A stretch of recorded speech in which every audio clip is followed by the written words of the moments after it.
ఒక వ్యక్తి మోక్షం పొందాలి అని అంటే పాటించవలసిన సాధనా మార్గం? అసలు మోక్షం అంటే ఏంటి? జన్మరాహిత్యం. అసలు జన్మరాహిత్యం ఉండాలని ఎందుకు అనుకుంటున్నావు? అంటే ఇప్పుడు ఇది మానవ జన్మ, ఇదే లాస్ట్ జన్మ అవ్వాలి. మళ్ళీ ఇంకో మానవుడిగా పడితే ఏమవుతుందంట? వివేకానందుడు ఏమన్నా నాకు 1000 జన్మలు కావాలని అడిగాడు. ఎందుకు అడిగాడు మరి? 1000 జన్మలు? మరి ఈ ఈ దేశంలో కుక్క కూడా ఆకలిగా ఉండకుండా ఉండాలని నేను 1000 జన్మలైనా ఎత్తుతాను అన్నాడు. ఎందుకన్నాడు? వెళ్ళిపోయి నేను ఏం చేస్తాను, ఆయన దగ్గరికి వెళ్ళిపోయి ఆయనలో కలిసిపోయి బోరు కొడుతుంది, ఇక్కడ ఉండి పని చేయొచ్చు. అందుకని మానవ జన్మ.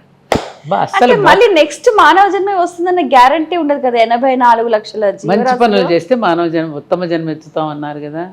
నువ్వు చెడు చేస్తే కిందకి వెళ్ళిపోతావు, వైకుంఠపాళిలాగే. మంచి చేస్తే పైకి వెళ్తావు. మోక్షం అంటే అసలు అది కాదమ్మా.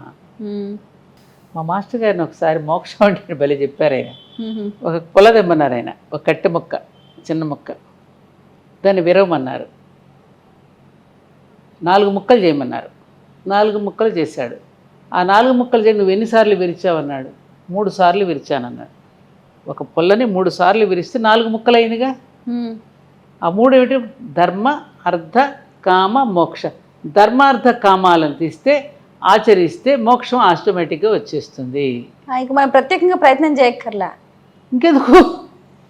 అందుకే ధర్మేచ అర్థేచ కామేచ నాతి చరామి అన్నాడు, నాతి చరితవ్య అన్నాడు. అవునా కదా? ఈ 3 ఆచరిస్తే ఇక మోక్షం సంప్రాప్తిస్తుంది నీకు. మోక్షం అంటే ఏమిటి? అక్కడ మనం వేసుకున్న చిక్కుముడులను మనమే విప్పుకోవడం. ఎప్పుడైనా జడ కోలాటం చూసావా నువ్వు? జడ వాళ్ళే అల్లుతారు చూడు, జడ కోలాటం వేస్తూ జడ అల్లుతారమ్మా. అదే కోలాటం ద్వారా మళ్ళీ జడని విప్పేస్తారు. అవునవును. వేసుకున్న చిక్కుముడులని మళ్ళీ మనమే విప్పుకోవడమే మోక్షం. మనం అందుకే చూడు, ఎక్కడ ఈ పనికి మోక్షం ఎప్పుడు వస్తుందిరా అంటాం మనం. ఏమిటా మోక్షం రావడం ఆ పనికి? ఓ, అర్థమైంది. సింపుల్ లాజిక్ అది. మనం చిక్కుముడులన్నీ మనమే వేసుకుంటున్నాం. అంటే ఎలా? హాయిగా పాలు ఉన్నాయిరా, తెల్లగా ఉన్నాయి. ఆ తెల్లటి పాలలో పనిగట్టును ఒక డికాక్షన్ తయారు చేసి నువ్వు దీంట్లో కలిపితే దాన్ని కాఫీ అంటున్నావు. మోక్షస్థితి కాఫీ. ఆ మోక్షస్థితిని పాడు చేసింది ఎవరు? డికాక్షన్ పోసి మనమే కదా. అలాగే జీవితంలో మోక్షస్థితిగా ఉన్న మనం పుట్టినప్పుడు మోక్షస్థితిలో వచ్చి చిక్కుముడులు మనమే వేసుకుంటున్నాం. మళ్ళీ ఆ పసిపాపలా జీవించాల మోక్షస్థితికి వెళ్ళాలి అంటే అంతటి సత్యంతో, అంతటి ధర్మంతో, ఈ ధర్మ అర్థ కామాలని ధర్మబద్ధంగా జీవిస్తే అప్పుడు నీకు మోక్షం సిద్ధిస్తుంది. మళ్ళీ ఆ పసిపాపలా అయిపోతావు నువ్వు. కానీ ఈ కలియుగంలో మనం చూస్తే ధర్మము అర్థమేమో కానీ అంత కాంత చుట్టూ కనకం చుట్టే తిరుగుతున్నట్టు అనిపిస్తుంది. మనిషి అంటే ఏమిట్రా? మనీషి ఇంగ్లీష్లో చూపు. మనీ అంటే డబ్బు, షి అంటే ఆమె, కాంత కనకం, అదే మనిషి. పేర్లోనే ఉంది అది. ఇంగ్లీష్ మనిషి అయిపోయాం మనం. అరే కదా, తెలుగు మనిషి కావాలి. మనిషి, రైట్.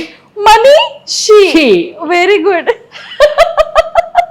ఇంగ్లీష్ మనిషిగా జీవిస్తున్నాం. కాంత కనక ఈ 2 చుట్టే చట్రంలోనే, ఇందులోనే పడి, ఇందులోనే మునిగి, ఇందులోనే తేలుతున్నాం. ఇంక నీకు మోక్షం ఎక్కడి నుంచి వస్తుంది? మనీ అనేది క్రియేటెడ్ బై మ్యాన్ కదమ్మా.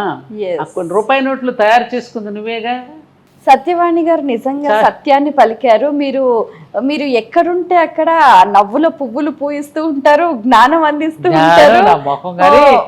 పెద్దలు చెప్పినవే నేను చెప్తున్నాను తల్లి. నేనే కొత్తగా సృష్టించి చెప్పిన మాటలే. ఇంకా దీనికేమి గ్రంథాలు చదవక్కర్లేదు, యూనివర్సిటీలకి వెళ్ళక్కర్లేదు, పెద్ద పెద్ద డిగ్రీలు సంపాదించుకోవాల్సిన అవసరం లేదు. ఒక్కసారి మన చుట్టూ ఉన్నటువంటి ప్రకృతిని మనం పరిశీలిస్తే, ప్రకృతి ధర్మానికి అనుగుణంగా బ్రతికితేనే మనం బ్రతకగలుగుతాం అనేది ప్రకృతి చెప్పకనే చెప్తోంది మనకి. ఆ ప్రకృతి యొక్క భాషను మనం వినిపించుకుందాం. అది వినపడితే మనం బ్రహ్మాండమైనటువంటి నాలెడ్జ్ వస్తుంది.